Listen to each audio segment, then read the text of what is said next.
रात के बीत के पैसा मिला है ना? दिन भर जब खत्म हो जाएगा आज 601 रुपया दे दीजिएगा। पूरा रुपया सब तो दिन भर के बीत के एक के जगह 601 रुपया मलरिया सबको दे दीजिएगा। है मंजूर? एक जगह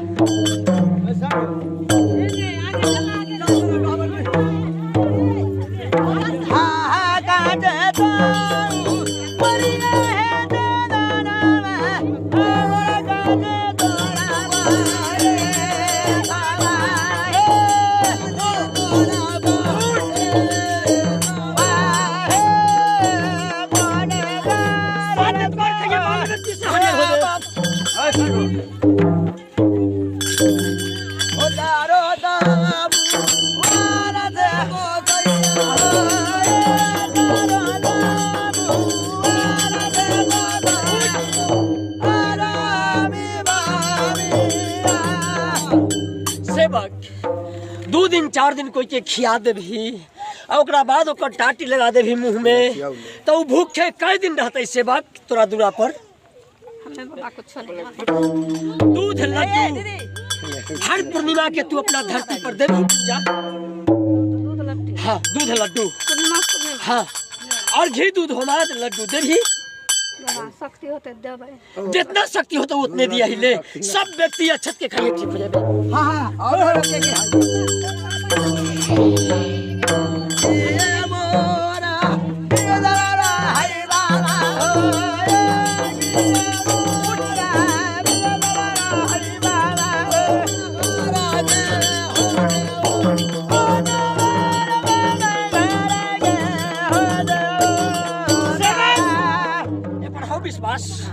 हाँ विश्वास हमर दादा दीनानाथ गोसैया ऐसे हरियर करता वाले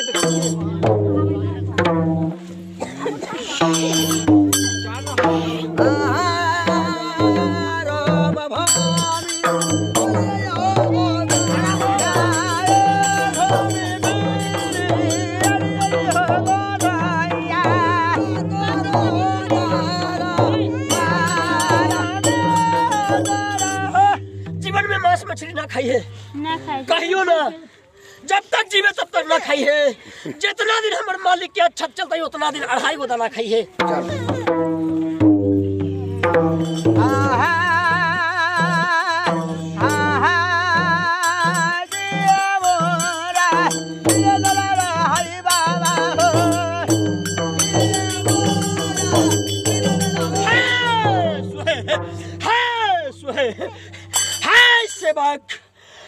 सेवक तोरा कर मालिक हमारा घर कमाले थीन हमरा दादा ज्योतिक बाबा तारीख के तू की दंड देबे घी मार दे बोल बोल बोल बोल और 2.5 किलो घबर में बोल देबे हमरा देबे 7 से हमारा 2.5 किलो घी हमर तारीख के घबर के देबे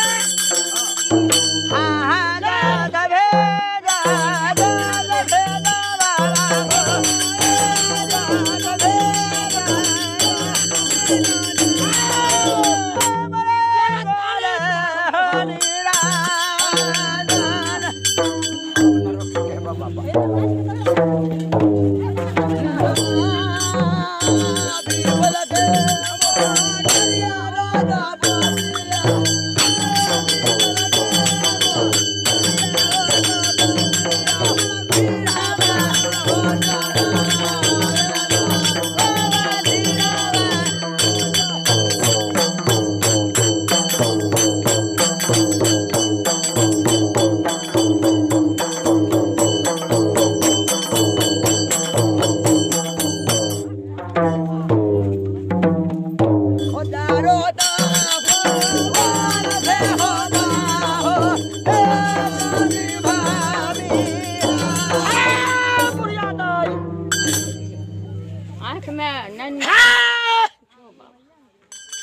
बहुत दूर से बोलिए इन बाबा अहाँ के दर्शन नहीं दिए ना दुआई हमर माई भगवती के खप्पर साज के देबे देख वैसे कर समूचा खप्पर बोल हमरा गांव के भगवती के खप्पर लहका के देबे अरे जे सकबे से करबे ना मानबो ना बड़ा चोर हते बड़ा बेईमान हते जी बोल हमर माई भगवती के खप्पर तू सजबे जे सकबे से करबे कान ने पानक डंटी लग खड़ा ले हमर माई भगवती के हो बउआ हो हां हमर राजा सलेश के भजन कहो हो कहावे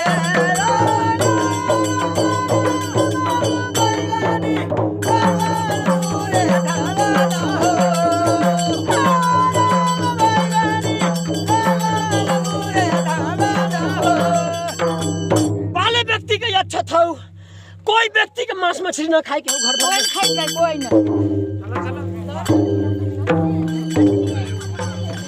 ए